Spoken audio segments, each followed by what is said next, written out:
Recording by John Costello. Hall of Mirrors by Fredric. It is a tough decision to make, whether to give up your life so you can live it over again. For an instant, you think it is temporary blindness, the sudden dark that comes in the middle of a bright afternoon. It must be blindness, you think. Could the sun that was tanning you have gone out instantaneously, leaving you in utter blackness? Then the nerves of your body tell you that you are standing, whereas only a second ago you were sitting comfortably, almost reclining in a canvas chair, in the patio of a friend's house in Beverly Hills, talking to Barbara, your fiancée, looking at Barbara in a swimsuit, her skin golden tan in the brilliant sunshine. Beautiful. You wore swimming trunks. Now you do not feel them on you. The slight pressure of the elastic waistband is no longer there against your waist. You touch your hands to your hips. You are naked and standing. Whatever has happened to you is more than a change in sudden darkness or to sudden blindness.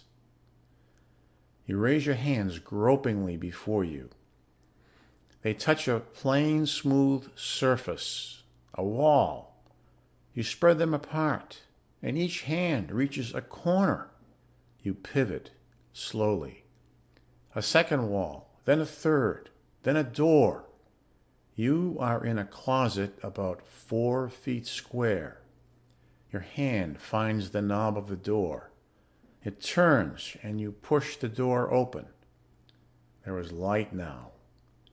The door has opened to a lighted room, a room that you have never seen before.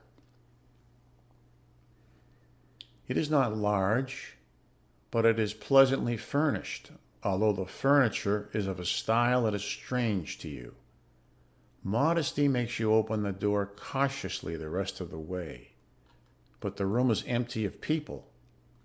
You step into the room, turning to look behind you into the closet, which is now illuminated by light from the room. The closet is and is not a closet. It is the size and shape of one, but it contains nothing, not a single hook, no rod for hanging clothes, no shelf. It is an empty, blank-walled 4 by 4 foot space. You close the door to it and stand looking around the room. It is about 12 by 16 feet. There is one door, but it is closed. There are no windows. 5 pieces of furniture. 4 of them you recognize, more or less. One looks like a very functional desk. One is obviously a chair, a comfortable-looking one. There is a table, although its top is on several levels instead of only one. Another is a bed or couch. Something shimmering is lying across it, and you walk over and pick up the shimmering thing and examine it. It is a garment. You are naked, so you put it on. Slippers are part way under the bed or couch, and you slide your feet into them.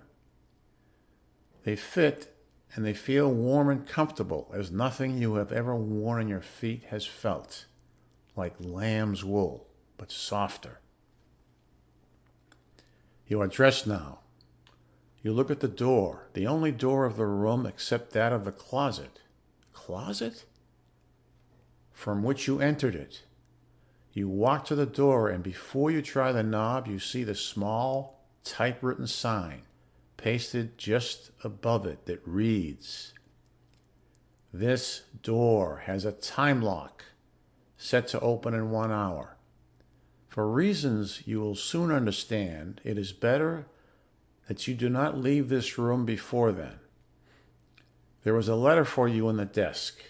Please read it. It is not signed. You look at the desk and see that there is an envelope lying on it. You do not yet go to take that envelope from the desk and read the letter that must be in it. Why not? Because you are frightened. You see other things about the room. The lighting has no source that you can discover. It comes from nowhere. It is not indirect lighting. The ceiling and the walls are not reflecting it at all. They didn't have lighting like that back where you came from. What did you mean by back where you came from? You close your eyes. You tell yourself, I am Norman Hastings. I am an associate professor of mathematics at the University of Southern California. I am 25 years old, and this is the year 1954. You open your eyes and look again. They didn't use that style of furniture in Los Angeles or anywhere else that you know of in 1954. That thing over in the corner, you can't even guess what it is. So might your grandfather at your age have looked at a television set. You look down at yourself, at the shimmering garment that you found waiting for you. With thumb and forefinger, you feel its texture. It's like nothing you've ever touched before. I am Norman Hastings. This is 1954. Suddenly, you must know, and at once. You go to the desk and pick up the envelope that lies upon it.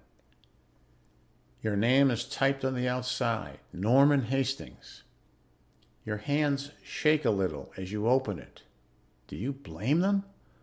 There are several pages, typewritten. Dear Norman, it starts. You turn quickly to the end to look for the signature. It is unsigned. You turn back and start reading. Do not be afraid. There is nothing to fear but much to explain. Much that you must understand before the time lock opens that door. Much that you must accept and obey. You have already guessed that you are in the future, in what to you seems to be the future. The clothes in the room must have told you that.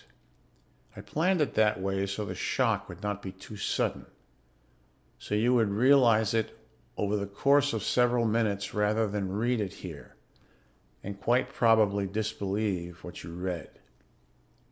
The closet from which you have just stepped is, as you have by now realized, a time machine. From it you stepped into the world of 2004. The date is April 7th, just 50 years from the time you last remember. You cannot return. I did this to you, and you may hate me for it. I do not know. That is up to you to decide. But it does not matter. What does matter, and not to you alone, is another decision which you must make. I am incapable of making it. Who is writing this to you? I would rather not tell you just yet. By the time you have finished reading this, even though it is not signed, for I knew you would look first for a signature, I will not need to tell you who I am. You will know. I am 75 years of age. I have, in this year 2004, been studying time for 30 of those years. I have completed the first time machine ever built, and thus far, its construction, even the fact that it has been constructed, is my own secret. You have just participated in the first major experiment.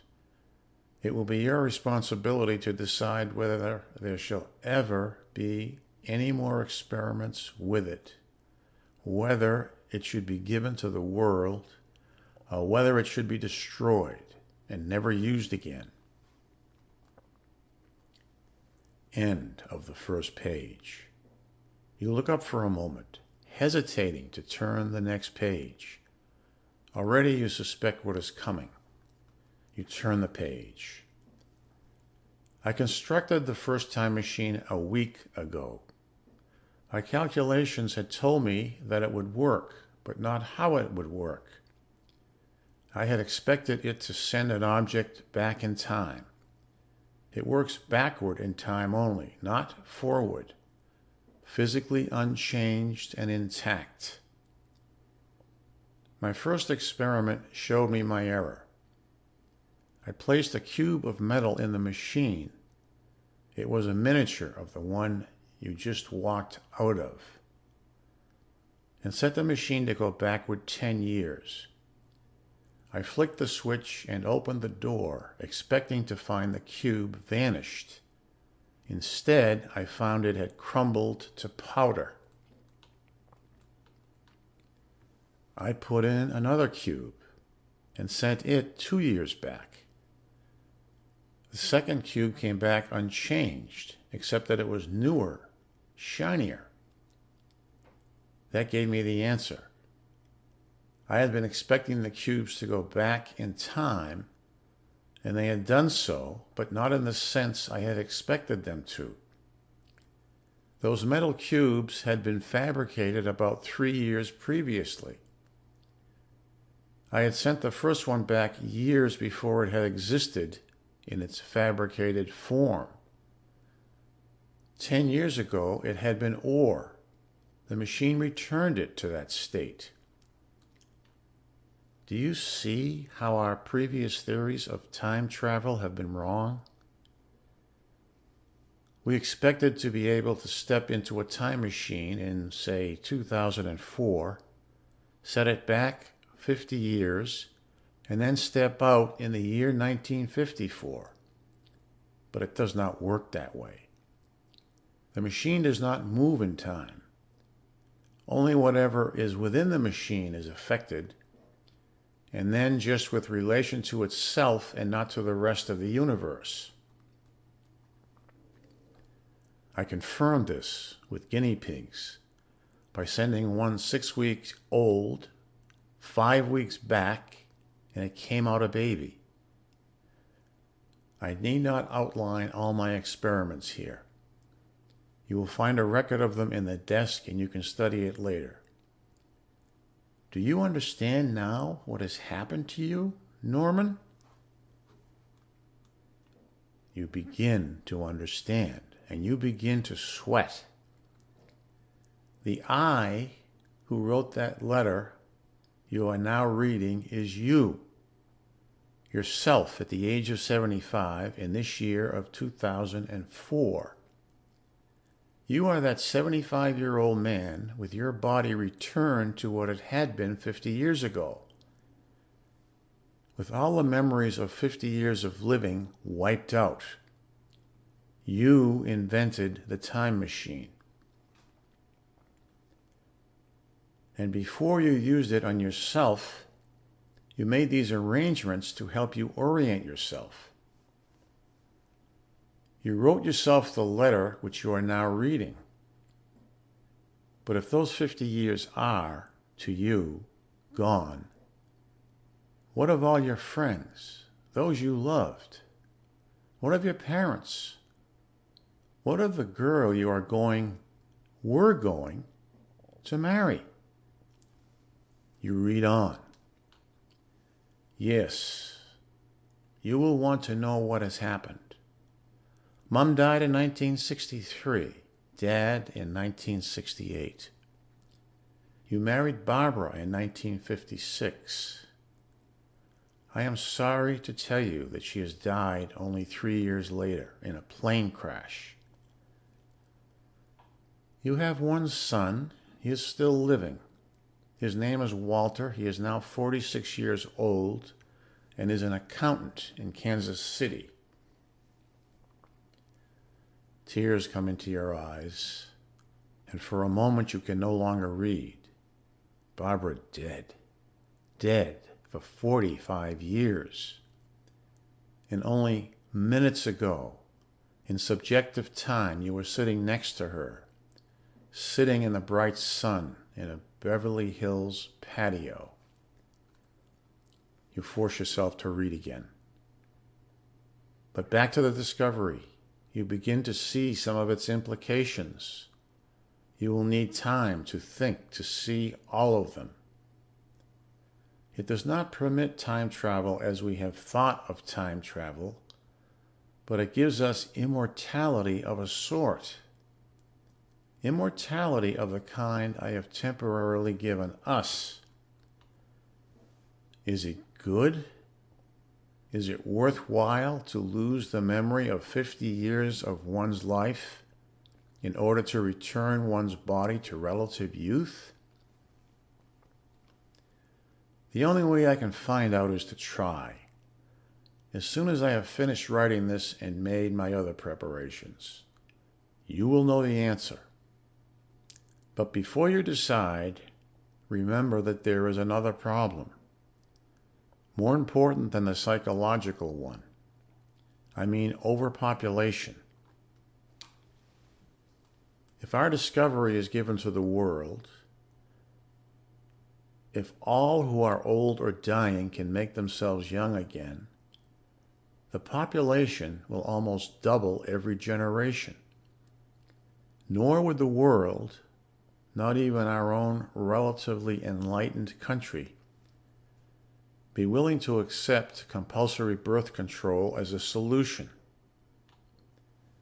Give this to the world as the world is today in 2004, and within a generation there will be famine, suffering, war, perhaps a complete collapse of civilization. Yes, we have reached other planets, but they are not suitable for colonizing. The stars may be our answer, but we are a long way from reaching them. When we do, someday, the billions of habitable planets that must be out there will be our answer, our living room. But until then, what is the answer? Destroy the machine? But think of the countless lives it can save, the suffering it can prevent. Think of what it would mean to a man dying of cancer. Think. Think. You finish the letter and put it down. You think of Barbara, dead for 45 years, and of the fact that you were married to her for 3 years and that those years are lost to you. 50 years lost. You damn the old man of 75 whom you became and who has done this to you, who has given you this decision to make. Bitterly, you know what the decision must be. You think that he knew too, and realized that he could safely leave it in your hands. Damn him, he should have known. Too valuable to destroy, too dangerous to give. The other answer is painfully obvious. You must be custodian of this discovery and keep it secret until it is safe to give. Until mankind has expanded to the stars and has new worlds to populate. Or until, even without that, he has reached a state of civilization where he can avoid overpopulation by rationing births to the number of accidental or voluntary deaths. If neither of those things has happened in another 50 years, and are they likely so soon? Then you at 75 will be writing another letter like this one. You will be undergoing another experience similar to the one you're going through now, and making the same decision, of course. Why not? You will be the same person again. Time and again, to preserve this secret until man is ready for it. How often will you again sit at a desk like this one, thinking the thoughts you are thinking now, feeling the grief you now feel? There's a click at the door. and you know that the time lock has opened, that you are now free to leave this room, free to start a new life for yourself in place of the one you have already lived and lost. But you are in no hurry now to walk directly through that door. You sit there, staring straight ahead of you blindly, seeing in your mind's eye the vista of a set of facing mirrors, like those in an old-fashioned barber shop, reflecting the same thing over and over again, diminishing into far distance. End of Hall of Mirrors by Fredric Brown.